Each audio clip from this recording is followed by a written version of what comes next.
So just to get started, my name is Jessica Takao. I work in the Center for Global Education. I work with the Japan program. I was just there. Was able to spend 2 weeks this fall, so it was really fun. So we can talk a little bit about what's happening there now. I also work with the Greece program. I work with Cork in the spring and Australia in the spring, and I'm working with the Nuclear Japan program that's going in May. So what else? I also am the sort of primary focus for scholarships in the office. So if you do have additional scholarship questions, we will talk about that, but you can also make an appointment with me in the Hive, generally to talk about scholarships for study abroad. So maybe not just Japan, but in general, I support that.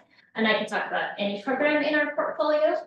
I also work with our inbound students who come from Japan here to do their study abroad. You may have encountered them maybe in Japanese class if you're taking Japanese or Bunkyo, or maybe you saw them at the Festival of Cultures. I also do advising on postgraduate opportunities if you are interested at some point in like the JET program, or our partner Bunkyo offers a position to one CSBSJU student every year to be sort of an office assistant, an RA, a tutor. It's kind of a combination position, but you get to spend up to 2 years in Tokyo. So it's kind of a cool experience. Let's see. Those are all bits you don't need to know too much about me, but these are my philosophies. This is my favorite sign from a time of study abroad. It's from South Africa. It was a Tuesday, but it was open, so it was perfect. That's pretty good. So, Tokyo. I suspect you all have a strong sense of Tokyo, where Tokyo is. Tokyo is pretty massive when you consider Minnesota in comparison, right? Minnesota has, the whole state has what, 5.5 million people? Tokyo easily has that just in the Bunkyo neighborhood, probably. We do get to stay in a very, very nice area, and I will be showing you more pictures of that. But hopping into other introductions. This is me. Hello everyone, nice to meet you. Hajimemashite. So my name's Majel. Sounds like Maple if that's helpful. But funny enough, right, in Japanese you might refer to people as their last name. So you can also call me Beika Sensei because my last name's Baker. I actually am brand new here, mostly to CSBSU. I started here in fall 2022. So if you are a first year or a sophomore, I feel you. I'm also kind of new here, learning the ropes. I've been to Japan a number of times. I have studied Japanese since I was 12 years old, but I have only recently been able to go as an adult, and I am so glad that you all might have the experience to go and study abroad as a college student. That was something I did not take advantage of, and I really, really regret it. So I'm gonna try to do that now as a professor. I put some pictures up here of some fun stuff I've recently done. So my spouse and I climbed Mount Fuji this summer, which is a little bit further away from Tokyo, and Mount Fuji won't be open while we're there. It's only open during the summertime, but something to think about if you want to go back to Japan and work there or live there, as Jessica's talking about. Just really excited for some of the great food we're gonna have together, some of the great places we're gonna see. I want to go back there again and again and again. So I can't wait to also tell you about my course too, which we'll get to at some point as well. But that's a little bit about me. So nice to meet all of you. Yoroshiku onegaishimasu. I hope we get along well. So we can jump right into some of the academics. So this course, this program is one of our more limited options, like in terms of offerings and courses. So if you are needing to seek things for a major or other things, you might want to talk to me about some of the other programs in terms of greater selection. We have the courses you will take. We have the courses you will take. So everyone takes Japanese. You don't have to have Japanese to be on this program, but everybody has to take Japanese there. You'll take 4 credits of Japanese every morning. You don't have class on Monday, so you have a 4-day week. So you'll have Japanese every morning, Tuesday, Wednesday, Thursday, Friday. I was just with the group this past like 2 weeks ago in October, at the end of October, and their favorite classes were their Japanese classes. They were really having a lot of fun, and then you get to go out in the real world and use it, and it's super practical. that's required. Then you will also take a 4-credit course with Bunkyo sensei. Yeah, you can call me Big Sense, you can call me Majel in English. It's kind of funny in English versus Japanese, right? But it's only, maybe it's more funny because my pronunciation, but. Then you have 2 classes. So the way that the program works in Tokyo is they don't have classes quite like ours that match the 4-credit system. So what happens is we take 7 classes. It's not 7, that's 7.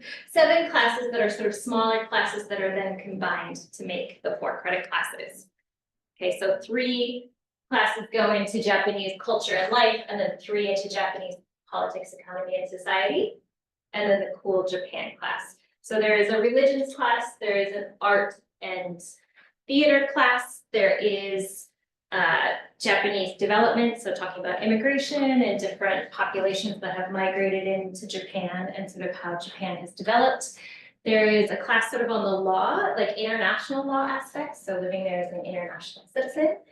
There is a business class. There is a religions class, so you get to go out and visit a lot of temples and learn all of those pieces. And then there is Cool Japan, or they call it there, yeah. So it focuses sort of on pop culture and things like that. You go out, that's a course that you have with other Japanese students. The other courses, if you may or may not have some Japanese students in the class if their English level is high enough. Bunkyo does not offer many classes in English. They're primarily, the English classes that are available are primarily focused on English language learners. So that's why we have a little bit smaller selection, because that's, they have a different kind of focus at school. Join us. Welcome, sit anywhere. So yeah, there's a politics class, I forgot. Oh, there's one class that it's sort of Japanese society, like popular issues in Japanese society. Last time we were talking about idol culture, like the singers, the dancers, and they all had to like perform a dance in the video. I very much enjoyed watching that. So they're pretty interactive. Several of the classes are, and they try to get you out into the community to see things. So you have like, rather than meeting multiple times a week, because that's a lot of classes, right? You do like once a week, 90 minutes is how it works. Questions about classes. So you can get your, it's critical. So you can, with Baker Sensei's class, you will get your CS, your EX, and your GL. Then we do have an HE, and you will be able to move towards language completion. Right, with Japanese. If you're taking Japanese, depending on where you are, it might complete your language or move you towards language completion. So it is a 17-credit program. I'll just add one thing onto what you were just saying as well, Jessica. I feel like there's a balance, right, between having programs that require you to speak the language and having programs that don't. So when we think about, okay, there's a limited number of course offerings, but also that's because you don't have to have taken Japanese to go study there, right? It makes the program more accessible for more people to be able to go, so that you can actually take courses in English, not having had to take Japanese. So that's one advantage to this program, perhaps compared to other programs where there is a language requirement, because you might literally be taking classes in another language. So I'm just trying to contextualize exactly what you're saying, the balance between making a program available so that a lot of people can go, and also we might not have as many course offerings here than compared to other courses that, especially like maybe the London program, which is of course in English. So kind of balancing those two things. Yeah. But realistically, if you have a very tight schedule, and maybe talk to me and we can take a look at how that would fit. Yes. Most students who I have a would like to question, can. so with the Japanese language class, are there different sections based on Yes. what's level? Yes. Okay. So I haven't taken Japanese before, but I'm just curious. there's an intro class for sure. There are They match, so if you, let's say you hadn't taken anything, you would take the equivalent of 111. If you have taken up to, like, you finished to 12, you could take a 311. So like, they are staggered that way. And do they use Genki like we did Yes. here? Yeah. So they have a then- continuation of the textbooks. So if you were already taking Japanese here, you just take your textbooks with you. Otherwise, you find your textbooks here. Take them with you. Any other questions about academics or courses? Okay. Yeah, so I can talk a little about that CX and EX and GL course that I'll be taking. So what that kind of, or sorry, that I'll be teaching, so what that kind of focuses on, number one, it's kind of our homeroom. So that's a place where we are connecting, talking, processing. What has it been like to live in Japan? What are you experiencing? What are you noticing? And then I'm actually a psychologist. So I'm a psychology professor here. I tend to teach courses like psychology of gender or psychological disorders. And so some of my areas of expertise are often actually in things like stereotypes and behavioral norms. So we're going to take that and apply it to Japan. A big part of the course is going to be asking about, okay, so what are the stereotypes and norms that we see in Japan versus the United States for how we act? And something I think that's really interesting, both about the US and about Japan, is that how we act is also especially determined by our genders. So there's going to be a big focus in this class on that piece as well. That's kind of an area of expertise of mine. And so we're going to be talking about and going to and trying to observe things like Sarurinan culture. So that's a very masculine part of Japanese culture. What is shoujo? Welcome and have a fun place to sit, enjoy some snacks. Let's talk about maid cafe. Let's talk about fashion. So hopefully it'll pair really well with the things that you're learning about in other classes. And kind of the culminating project that we're going to do in that class is what I like to call fact versus fiction. Take ownership over something that you've heard about being a cultural difference in an expectation in Japan versus the US, and then go ahead and do some out and about research about, is that cultural expectation true in Japan versus the US? Are you going to interview some Japanese people? Are you going to interview some US students who you know? Are you going to rely on history? Are you going to do primary source research by looking at shoujo or anime or things like that? And so that'll be paired then, of course, with out and about excursions as well. So we have a couple excursions planned, and then there's a lot of things that I'm very open to kind of deciding what we'd like to do as well. There's some things I have on like my, could we do this list? That is kind of more open in the air. Is the out and about slide next by any chance or no? If it is, I'm happy to go right next to that, but it might be at a different place. Nope, but we can That- jump that's- ahead to okay. it. That works too. So for folks especially who wanted to talk about like, oh, like, you know, learning about Japanese culture or like some of the things about what excursions we're going to be doing, I really do think that in terms of the course offerings and also like both my course, but then also the courses that you're going to be taking there really is a big focus on understanding Japanese culture. And so some of the out and about excursions, for example, we're going to celebrate close to home. For example, right next door to us is the Nezu Shrine. So we're going to be like going to the Matsuri and having, which is the festival. And festival time is really big in Japan, so we might go to other ones as well. I've got some pictures up there of what that looks like to celebrate a festival. We're going to go to a sumo match. So in fall 2022, one of the prior directors was able to arrange a sumo match, so we'll go to a sumo match. We'll take walking tours of really important neighborhoods. So like Asakusa, that's me and my spouse up there up at Asakusa at one of the shrines, or in this case, it's actually a temple. Asakusa is an old district of Japan, which is all about, it has like old looking shops and sells, you know, historically influenced textiles and, you know, just interesting art and like cool stuff like that. And and then we'll also be going to like on a walking tour of Harajuku. So what does the new Japan look like? What does the current pop culture, youth culture of Japan look like? It'll be really fun to do a lot of comparing and contrasting as we think about our semester there. We'll be celebrating stuff with BGU as well. So we are a member of the campus. They like having us there. They like us involved. So at Bunkyo, like, we're gonna be celebrating with them their anniversary of their founding, which is every October. They just celebrated 100 years, so we missed, I think, the biggest parties, but there's always a party. There's always a celebration. If people have really enjoyed Ghibli, that's a really famous anime that comes, and anime movies that come out of Japan. We're gonna go to the Ghibli Museum. And we also will celebrate our holidays in Japan. We'll have a Halloween party, we'll have a Thanksgiving party.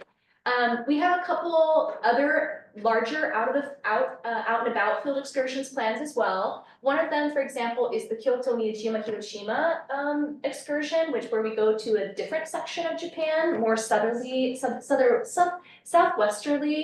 And this is a picture from fall 2022 at Miyajima. It's just an example of a really cool place where when the tide is down, you get to walk out to this beautiful red shrine gate called a torii. And when the tide is up, it's all subsumed underwater. It's just really cool stuff like that.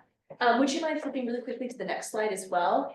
Here's some other examples of some out and about excursions that are included with the program fee. So that Hiroshima and Kyoto trip is included. Also, we might be doing something like Kuriyazawa or Fujisawa. I haven't decided yet. It really just depends on, I think, what we kind of want to do and also what has worked well for the directors in the past. We might have other day trips that are included.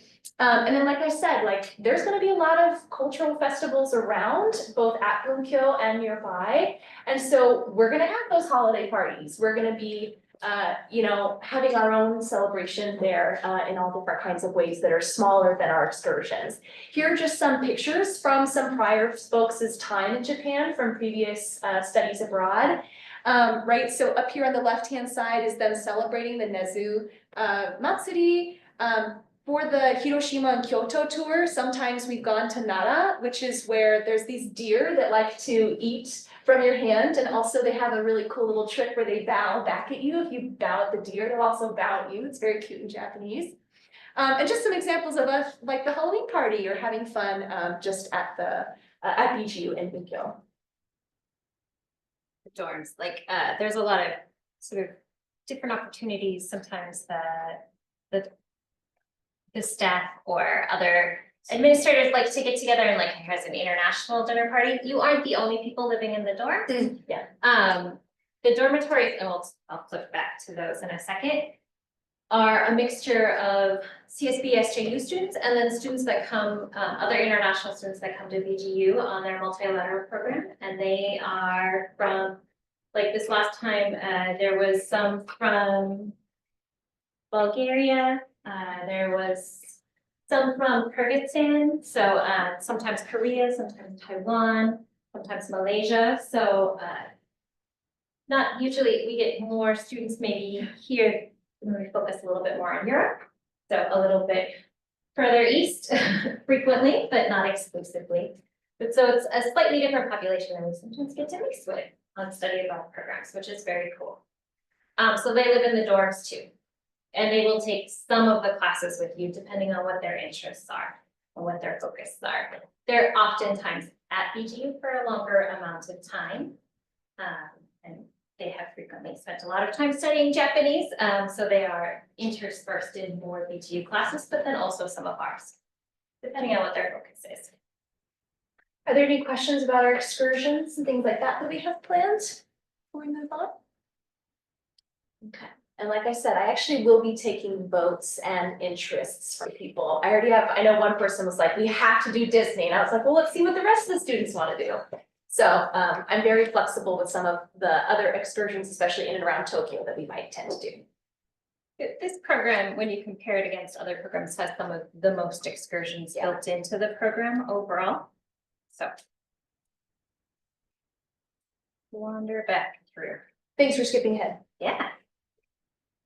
Okay, so BGU, so these are some pictures of campus. Of course, they have smart classrooms. There's a lovely staff office where the international office is, filled with lots of people who are very excited to work with you and help you achieve your goals. But also that is the floor and that area where lots of students who are interested in studying English come hang out, want to make friends, want to practice, want to do all of those exciting things. So there's a space there. The students all recommended to me this year, like I asked them, what what should students, like, what advice would you give to next year's crew? And it was hang out on the third floor. Because everybody who comes to the third floor is looking to like meet, hang out. Tokyo is a big city, like a lot of big cities. You don't just meet people that easily on the streets. Everybody's got their stuff they're doing and they can be focused, and also sort of when you're in a big city, sometimes you kind of have blinders.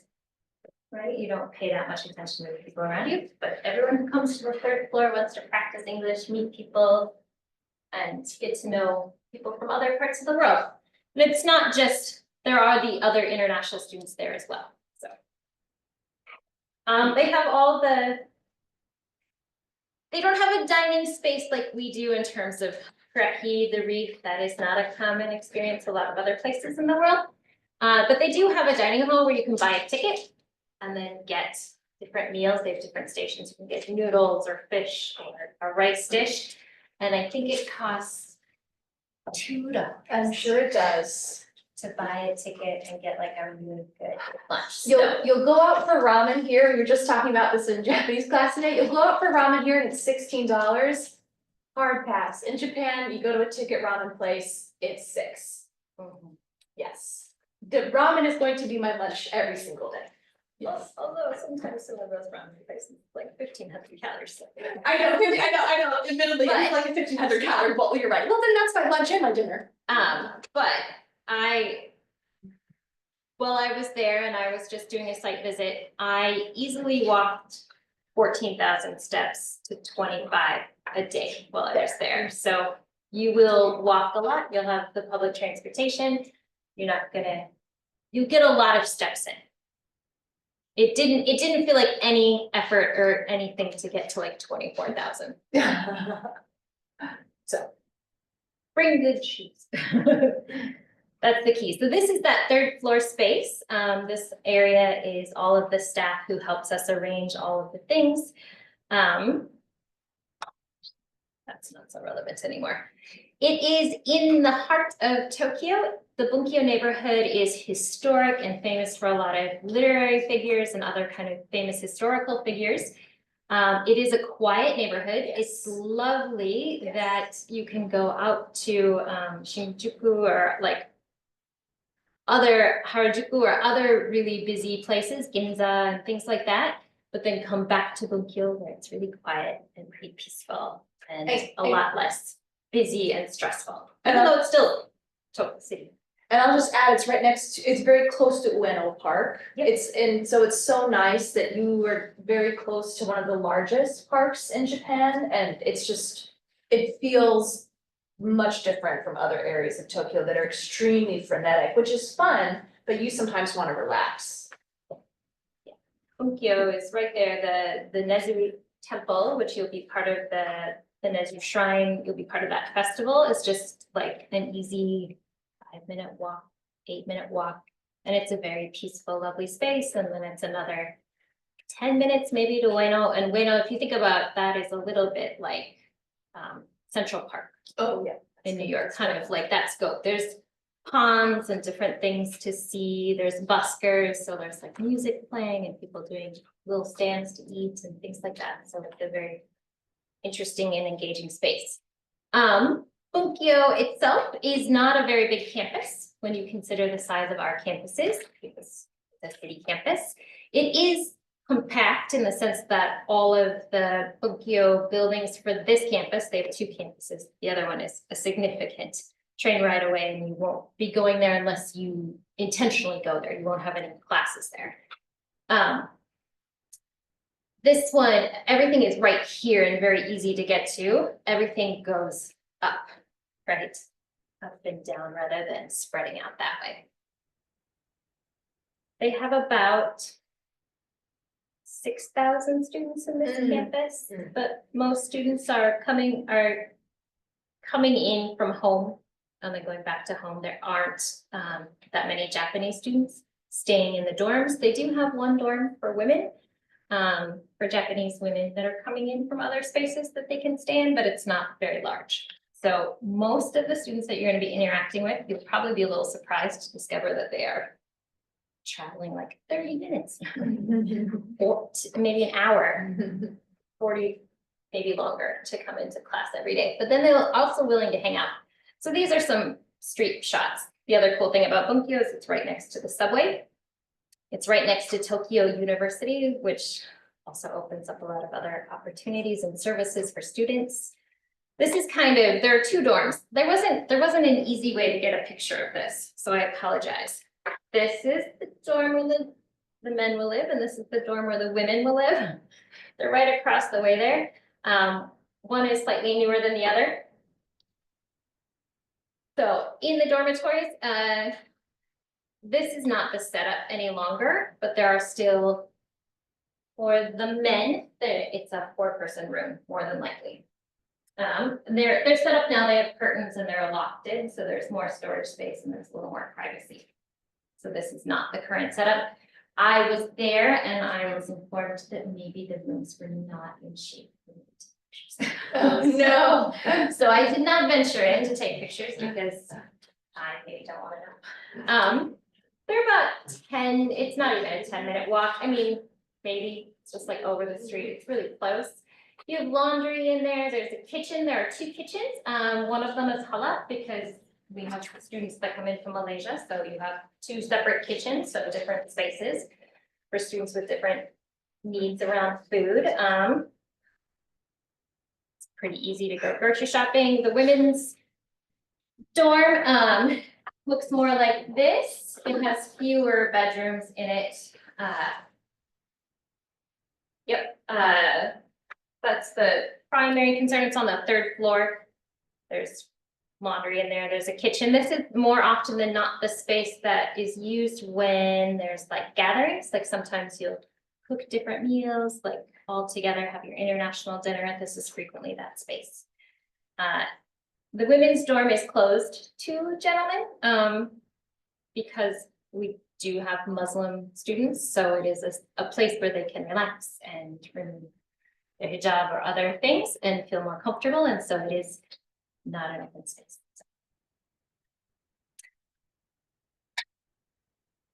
Oh, those were more pictures from around Japan. Like these are this is Kyoto, Hiroshima. This is The little deer, the dowdy, Yeah. the bow. Miyajima. Mhm.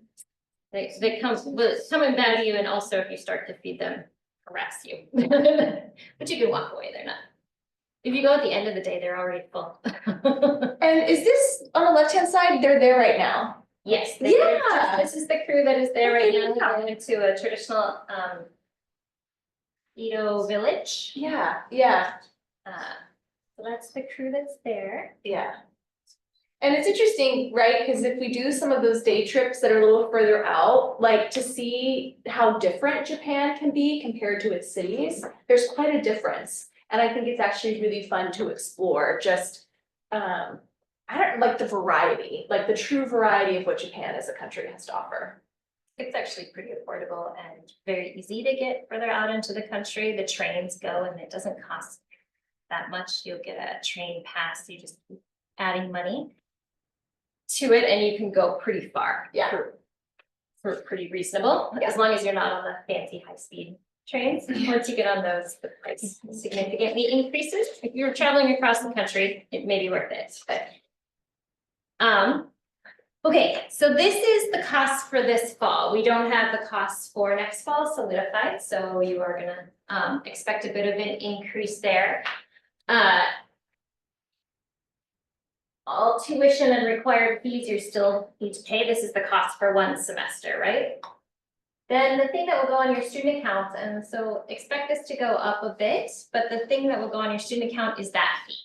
That fee includes your housing, any program related excursions, tuition and things like that for Bunkyo. Okay.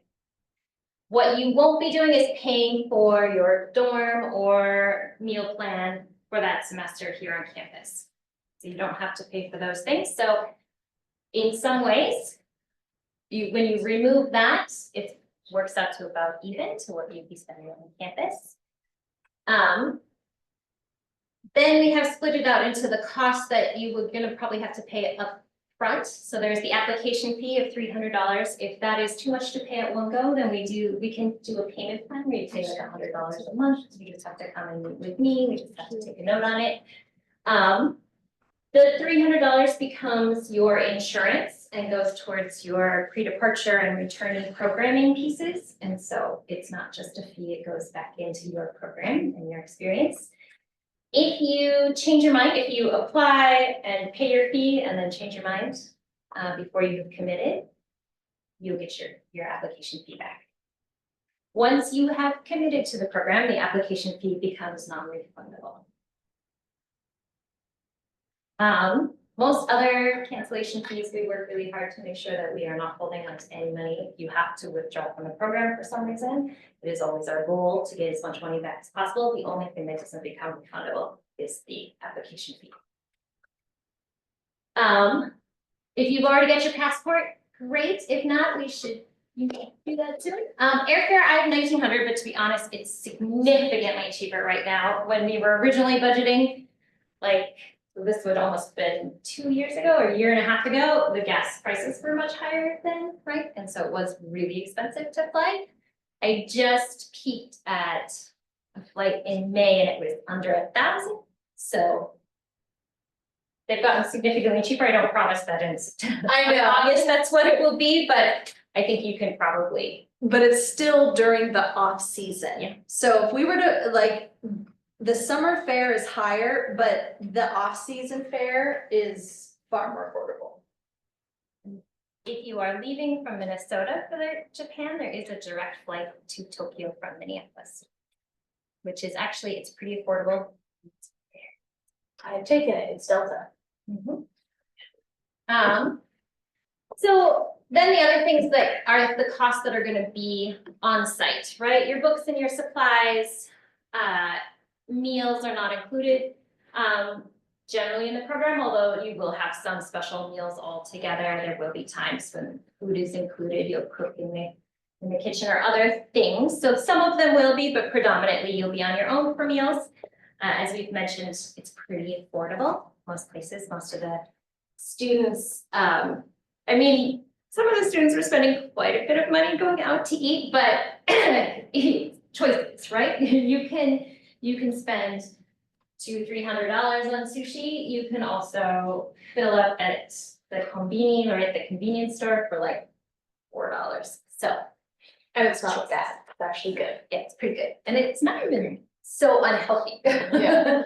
So you can vary how much you're spending on meals to have the experience, but also stay within budget.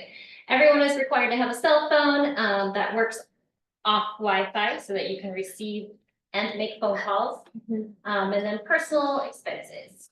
And then students have told us, you know, that they're spending around $600 to $750 on additional personal travel. That might be going to Okinawa or getting up to Hokkaido or something like that. There's a different excursion that they have planned for themselves. In terms of scholarships, when you complete an application, when you complete the application and the application deadline hits, I send out an email to all CSB-SJU students and you can apply for that. There are some special funds reserved for the Japan program. They are based on need.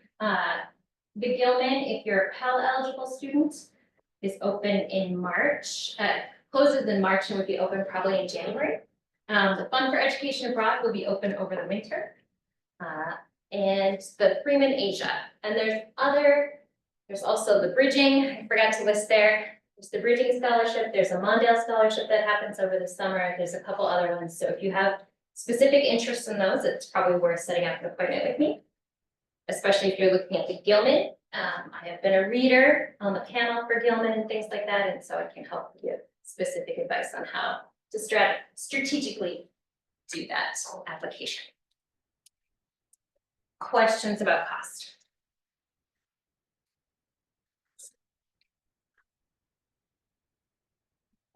And I think in terms of looking at your application, we say a minimum 2.5, but it's not a hard and fast minimum sometimes.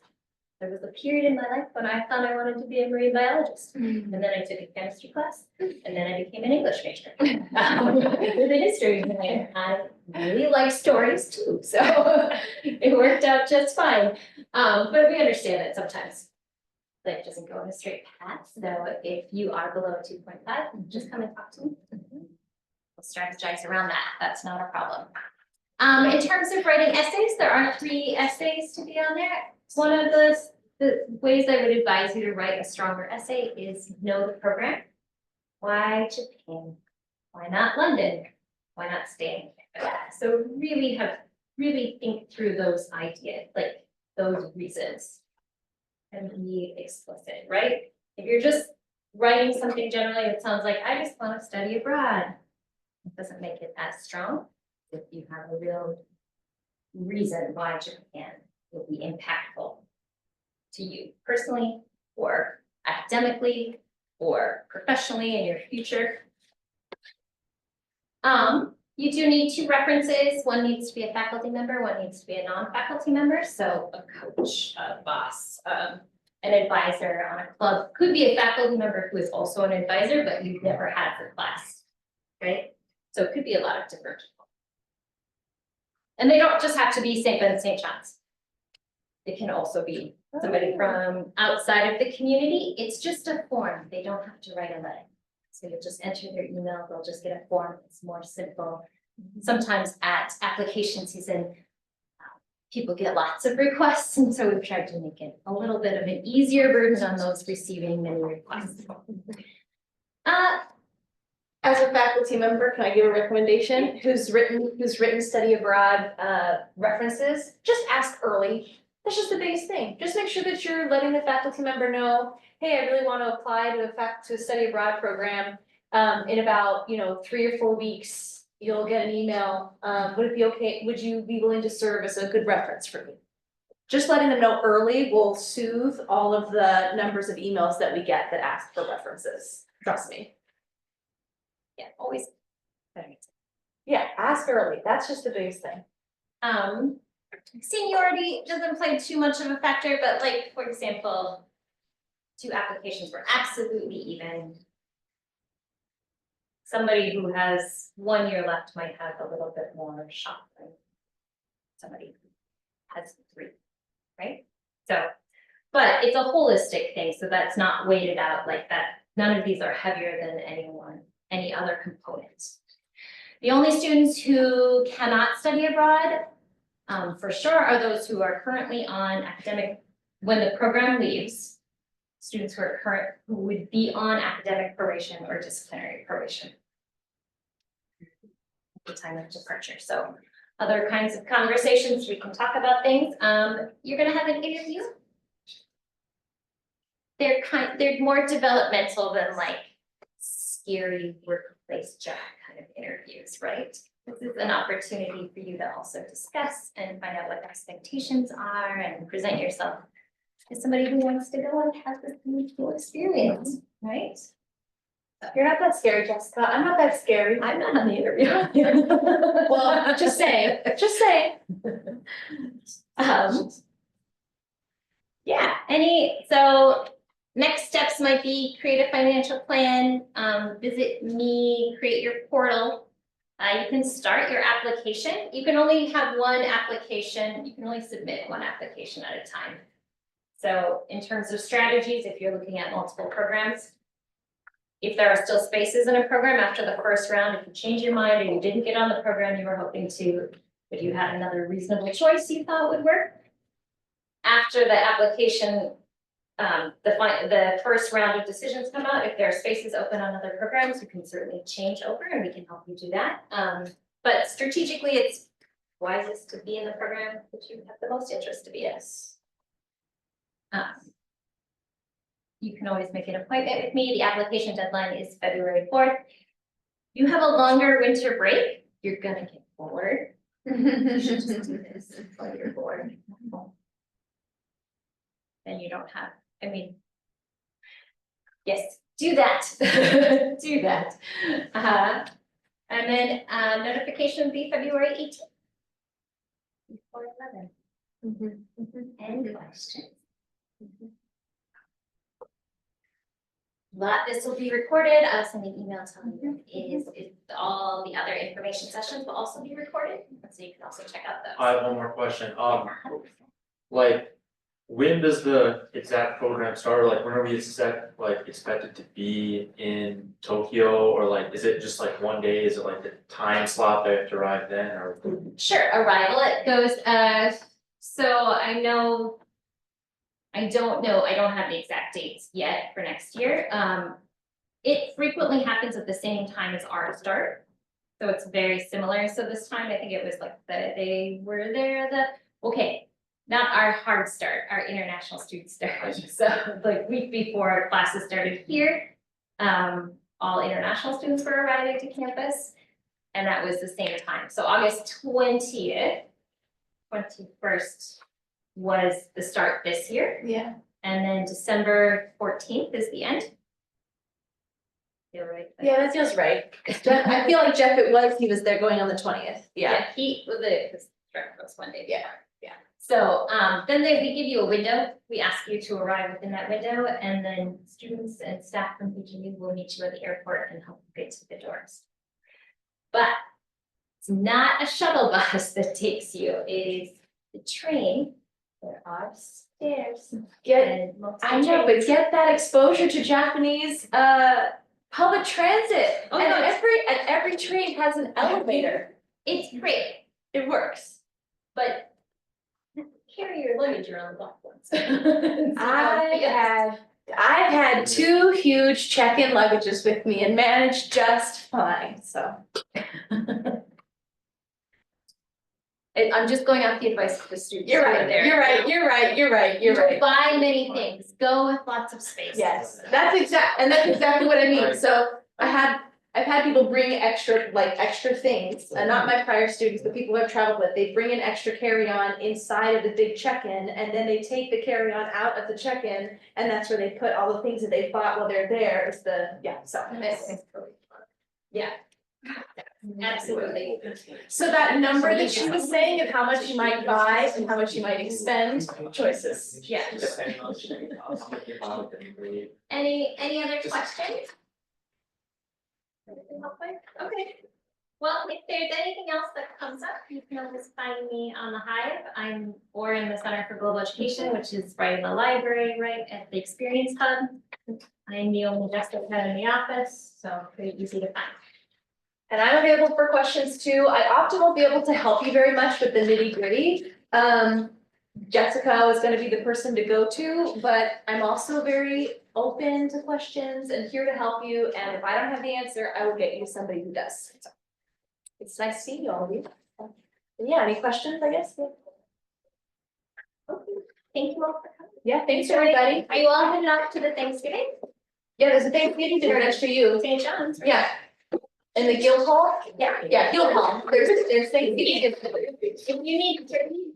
Yeah. And it's good. It's good food, is what I heard.